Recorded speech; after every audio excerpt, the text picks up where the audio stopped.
What's going on, peeps? It's Wrath here, hanging out today, playing some Idle Heroes. I want to thank you guys so much for coming out with me today. If you liked the video, don't forget, smash that thumbs up button to show your support. And if you haven't already, don't forget to subscribe as well. Alright guys, we're here today on the official server because we've got new events. And on new event day, I always come to the official server. It's just what I do. So, I guess we'll just jump in here and check things out after I turn on that mode right there. Because it's fantastic. Do not disturb mode. 2 thumbs up from this guy. Any hoodles. Let's get into it. So, first up, value packages. Obviously, this is on private server, but whatevs, you already know that. What we do got here, though, is we've got the Valkyrie for $100. Obviously, you get 5,000 gems as well. 30 heroic scrolls, never a bad deal.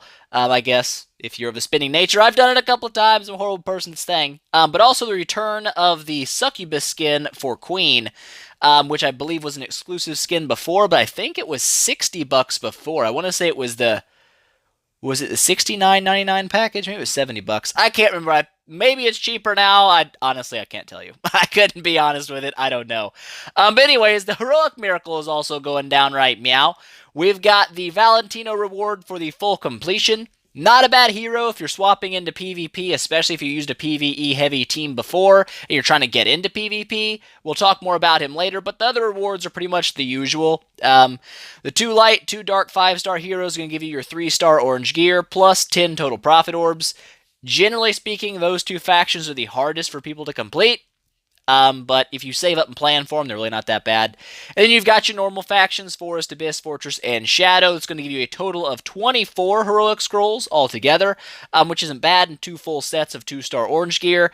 For newer players, I say this before, like when Fusion Event comes around, don't fuse things during fusion events. I guess you can fuse 6 stars, so it doesn't really matter. But fusing up 5-star units, I would only do in a fusion event as a newer player if you know for a fact that you've got enough heroes to cover a heroic miracle. If you can't complete heroic miracle yet, don't do fusion events. Save those heroes for heroic miracle. The rewards, in my opinion, are better this way. You're going to get the heroic scrolls plus the orange gear anyway. You might as well just save up for the heroic miracles. It's how I would do it. Also, we have the Militants Event going on, and you'll notice something new here, but it's not new. These here, the Super Wishing Coins. It's a pretty good name for them, I guess, because if you're using them, you're pretty much wishing for something to happen, because it probably isn't. But anyways, I don't know if DH Games got in trouble for having the term casino and casino chips in their game. I can understand it. I don't actually understand it. It's political correct bullcrap, but it could promote gambling, I guess you could say, for children, which is absolutely stupid because let's be honest, peeps. The entire formula for mobile gaming is gambling. When you open a heroic scroll, you're gambling. Well, when you open a profit orb, you're gambling. It's how it goes, especially when you spend money. So, like, if I were to go through here and buy the $100 value pack with 30 scrolls, I'm gambling if those 30 scrolls are actually going to do something for me. That's kind of the way you got to look at it. It's just, that's how it runs. But any hoodles, it's a thing. The the casino chips and super casino chips have been converted now to wishing coins, and I have none but super wishing coins, which I guess, like I said, app name, when you're using those, you're pretty much wishing for something good to happen. 0.1% chance on the casino wheel for a 5-star, obviously not super high odds, and guess what? Your super wheel sucks pretty much just as bad, the 0.5% chance. So it's still not super hot. Whatevs, not a huge deal. Those have been changed, even though they haven't really been changed. Their name has been changed, it's the thing. But Militants Event is going on, and it has changed a little bit. Generally, this was a red exclusive artifact fragment for completing Crystal Crown. That's now been upgraded to an orange artifact, which is absolutely awesome. I'm definitely game for that. Orange artifacts are great. I need them. I love them. But knocking out the Crystal Crown League is going to net you a total of 1,000 gems, 5 super wishing coins. I don't know. It's just weird to say that after I said super chips for so long. They're still super chips to me. But anyways, and the orange artifacts. So it actually makes it a little bit more of a toss-up on where you want to go with your stuff if you don't have enough to complete the entire event. If you guys don't know, like it shows up here, you do get 2 points per win, 1 point per loss. So if you win all of your battles, it takes 75 chips to complete, or 75 tokens I don't know what they're called. I think it's tokens. To complete the Crystal Crown League, and it's going to take you, what is it, 3 per? I can't remember. It's a number. It's 275, I believe. Is that right? No, 225. That's right, because 225 of them, and then 75 of those, 300 total arena tickets if you win every battle. If you don't, well, whatevs. It's going to take a little more. But for newer players, I almost always recommend that you do the Trial of the Champion first. If you can only do one of the events, do Trial of the Champion. It's going to give you twice as many gems as the regular, so a total of 2,000 gems. Also, it's going to give you 5 Prophet Orbs, which hands down, they're better than your Super Chips. They just are. But instead of the orange artifact, you're going to get Eddga, and not just Eddga, you're also going to get an Edgar Skin. This is new. Used to synthesize Edgar's Ski. Apparently there's an N missing in that area, but whatevs. Cowboy in the Wilderness. I actually am not going to lie, I like this. I think it looks really cool. It makes me almost want to build Eddga, because who doesn't want a giant sheriff's hat? I do. I definitely do. So I guess with those events being done, you also get this thing, which looks like a Chinese helmet. Maybe Japanese? Japanese were samurais, right? I don't know. My history is so butthole, it's unbelievable. But it's a helmet of foreign design. Any hoodles. Looks kind of cool, actually. I'm okay with it. But it looks like now it's time to go through the heroes offered during the event. So mainly, I guess, just Valentino and Eddga. So let's jump in. We'll take a look here at the 10-star Valentino. Talk a little bit about him, what he's all about. So the big shining point of Valentino is actually in his passives, but his active skill is not bad either.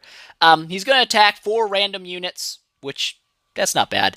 One of the units is guaranteed to be stunned. It takes less initial damage. Another unit has a slightly bigger chance to be, or less chance to be stunned, a 50% chance to be stunned, but it takes more damage, 195% of attack versus 165 for the full stun. A third unit takes 215% of his attack as damage, but only has a 30% chance to be stunned, and the final target just takes 275% of his damage. So it takes a raw damage punch in the face, with the other 3 units having a chance to be stunned, one of them pretty much guaranteed being stunned, unless they are stun immune. But in my opinion, Valentino's big shining point comes from this passive here. Each ally's skill attack deals 165% of attack as damage against one random enemy and has a 25% chance to stun it. So this is why I say Valentino's a fantastic unit, really, in most teams, especially in official for PvP, but especially good on a team coming away from PvE. Because if you build a PvE team, like, Heart Watcher, Bloodblade, stuff like that, your team has no native crowd control because you don't need it to fight bosses. You're mainly going for raw damage. Well, when you pop into PvP, everybody you're fighting is going to be using crowd control because that's what rules PvP. So in this case, a Valentino being popped into your team will turn your team that was strictly PvE and actually gives them a little bit of PvP viability. And that's what a big selling point in for Valentino to me. But I still actually do see him in high-end teams, even some in the private server, because he's still a pretty freaking good unit. With a really solid stun chance, he's pretty fast. 1185 speed is not super slow. When Demon Hunter did get the buff in speed, it did kind of nerf Valentino indirectly, because now she's faster than Valentino and can silence him before he can cast his active skill. Did kind of nerf him down a little bit, but he's still a really solid unit in my opinion, especially in official servers where you don't have quite as many good and evil teams, the light and dark units with the native crowd control immunity. Definitely kind of helps out there. Second passive here is going to boost his speed, HP, and crit, but also he's immune to being stunned, which is another reason I really like Valentino for PvP. Any kind of time you get a unit that's immune to a certain form of crowd control, that's great. That's great for your team because it means that unit, you ain't got to worry about being stunned or frozen or whatever it is by the enemy team. It does take a little bit of a burden off your shoulders. It's not bad. Plus, he has a natural crit, so you can technically build Valentino as a crit unit if you wanted to and try to get some nuke out of him. But personally, I think Valentino is better off run with speed. That's just the way I always ran mine for PvP. He needs to be quick, get the stuns out. It just works for him. Of course, you can always build him tanky and just let his passive do work through your teammates. It's a thing. Last skill here, Barrier. While below 80% HP, increases reduced damage by 50% for 5 rounds. That's a lot of damage reduction. And it lasts for a pretty decent while. 5 rounds is nothing to lift your nose at. That's going to take a minute. That's a big chunk of a battle, especially in PvP. So You can tank with Valentino. I've seen it done. Running Valentino in the one slot, he does have a decent amount of reduced damage, especially when his passive procs here. He does get kind of hard to kill. Um, Nice little, I guess, passive bonus. You don't necessarily have to run him as a tank. It doesn't, not a thing you have to do. And he probably will die faster in your one slot, which would mean his secondary passive here, the one that I think he's probably most known for, becomes a little less relevant. Because it used to, when he just launched, even after he died, his passive skill still procced, and it was really cool. But they did finally fix it. And now, once he's dead, so is his passive skill. So keeping him alive a little longer, probably better for your team than tanking with him, but whatevs. It's a thing. Absolutely not a PvE hero. Does not do a lot of damage versus bosses. I've had him. I've tested him. It's not very good. It's not terrible. It's better than most PvP units damage, but it's not that great. Anyhoodles, that's Valentino pretty much in a bag for you. That's what he does. And now let's jump into Eddga. Now, I'll be honest with you guys. I've never built Eddga on the official servers. I did, however, build a 13-star Eddga on the seasonal server, and I'll tell you right now, this guy's kind of a sleeping giant when it comes to boss damage. Outside of boss damage, kind of butthole. In boss damage, not butthole, and that's good. It's good when you're not butthole at something, and Eddga is absolutely not butthole at something. Anyways, he's a warrior with pretty low base attack and pretty low base health. You might wonder why that is. We'll get to it. First up, his active skill, 175% of his attack is damage against 3 random enemies, but he also is going to heal himself for 360% of his attack as HP, and gain 30% crit and 30% crit damage for 3 rounds. Hot! Crit and crit damage pair very well together. If you're getting out your active skill, nice. Plus, you get a little heal going along with it too, which does give him viability in the Aspen dungeon. Sustain, always a thumbs up in the Aspen dungeon. It's never a bad deal. First passive here, each attack grants self with 30% crit damage, 15 speed, and also is going to heal himself for 70% of his attack as HP. So even his basic attack, this is where he gets nuts. And this is why he works so well against marauders and bosses. If you can get Eddga to survive till round 15, he has a huge amount of crit damage built up from this attack, because it has no round limitation. It doesn't go away after 3 rounds or 4 rounds. It just keeps stacking. It's kind of like Bade. Their passives stack until the battle ends. So you can get this guy with huge amounts of crit damage, and when he crits, he can drop 100 million damage in a crit. It's ridiculous. I've seen screenshots of Eddga's hitting 300 million damage versus Walter Marauders, and I absolutely 100% believe it. I was getting well over 100 million with mine without using class-based artifacts, so I have no doubt in my mind he can absolutely make it, and I was using a bad monster for him too, which doesn't help either. But anyways, that passive right there is pretty nasty for bosses. Doesn't really work in PvP. You can't really stack it very much because he's usually dead pretty quick, but it's a thing. Second passive here, this is where it's going to change depending on where he's placed. Gains 30% attack, 50% crit damage, and 100% precision as a backline hero. So if you want to boost his attack, his crit damage, and precision, you throw him in the backline, he's going to do much more damage. Actually, pretty much an insane amount more damage, because his crit damage gets a natural 50% buff, the 30% extra attack, and the precision means he can't be blocked, which is definitely a nice deal. However, if you throw him in the front line, he gains 60% HP and 40% block. When you go into the Aspen dungeon, I want to say it forces you into the front line position. I don't know if that's 100% true, because, in honesty, there's only one position in the Aspen dungeon, and it's where you sit. He may not get either position's buff. I don't know. Haven't tested that enough to be sure on it. But anyways, when you're running Eddga for damage against bosses, obviously you don't put him in the front line. You throw him in the back line. You really don't see any frontline Eddgas, because there's not really a great use for it. It's just, he's always backline. When you're doing boss fights, he's backline. It's a thing. Last passive here, while below 80% health, he increases attack by 28% and crit by 30% for 5 rounds. The good news about that skill is it triggers at a relatively early phase. 80% HP is actually attained pretty fast, especially against things like Kamath Marauders, things that punch a little bit harder, and especially guild bosses that hit way harder. That's going to kick him into the extra attack and crit really early. And if you guys, well, you probably haven't built Eddga. If you have, you understand that Eddga really only needs crit chance. It's the one thing he doesn't have a bunch of naturally. He does get 30% crit chance from his active skill, and he gets 30% crit chance for 5 rounds when he falls below 80% health. But other than that, that's all he gets, except for from tech. So generally when you build Eddga, you build him with crit chance because he's already stacking stupid amounts of crit damage. He gets more crit damage from this, and he gets more crit damage being in the back line. So obviously, if he's not critting, his damage is butthole. When he is critting, his damage is not butthole. And like I said before, not butthole is good. So Edga's actually, like I said, I was very surprised by what Eddga puts out because I just don't see a lot of Eddga builds. I believe there's actually somebody in my guild with one. It's not Scarlet. I think is it Ovaries? It is Ovaries. She's got the 10 Eddga. And she usually runs the top of our battles. Could be the E3 Sigmund, but yeah, her and Zito, guys, smashing some booty holes, those E3 Sigmunds.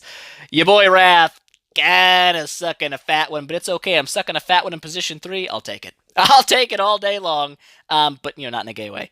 Anyways, with that said, that's pretty much all the heroes we've covered. We covered Valentino, strictly PvP pretty much. Nice little transitional unit for sure from going PvE to PvP.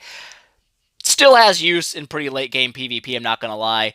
He does lose effectiveness, of course, when you start getting into the good versus evil teams or the light and dark teams. They have that natural crowd control immunity. He does fall off a little bit, especially things like Faithblade that can't be stunned. But whatevs. And then Eddga here, kind of like I said, an underappreciated unit. I've got a 6-star. I could, I guess, 9-star him later. But an underappreciated unit in PvE, kind of like Bade was. I built a Bade to 13-star, and I was able to hit over 100 million with him against Marauders, which isn't super impressive at E3, I guess. But, like I said, it's not terrible. It's actually not as bad as you think. But when you swap him over to PvP, he just kind of gets dookied on real bad. In fact, he gets just absolutely pooped all over. I've never had any issue with Eddga in PvP when I fight him. He's just very easy to knock over. No crowd control resist. He just kind of gets smashed on. But like I said, PvE, not bad. I would give him a thumbs up for approval, especially on official, where he's much easier to build, because I do believe I've refreshed mine a few times a day, but I think he's available in the Lucky Casino shop. Can I find a hero? Probably not. I refreshed it like 20 times looking for him for the video, and it was like, you know what? Just gear. I'm assuming it's kind of like the marketplace. There's only a certain amount of refreshes you get for it, and just starts giving you gear only. I feel like I'm in that area. But that's it. That's the heroes. That's the events. Nothing super special going on there. Heroic Miracle, straightforward. You already know. Militants Event, straightforward. Attack people. Militants Event's one of the most great events for new players. They're very easy to complete. The tickets don't cost that much to buy. And like I said, it's one of the few events where you outright get gems and you actually get heroes and stuff as well. So I'll be knocking this one out as soon as possible so I don't forget it. Grabbing that Eddga and his new cowboy skin, which looks awesome. I actually really like it. But that's it for today, I think. We've got the events covered, heroes covered. That is indeed it. Hope you guys enjoyed the video. If you did, don't forget, smash that thumbs up button and show your support. If you haven't already, don't forget to subscribe as well. And tell your friends about it, because that definitely helps me out a lot. And I will see you guys in the next one.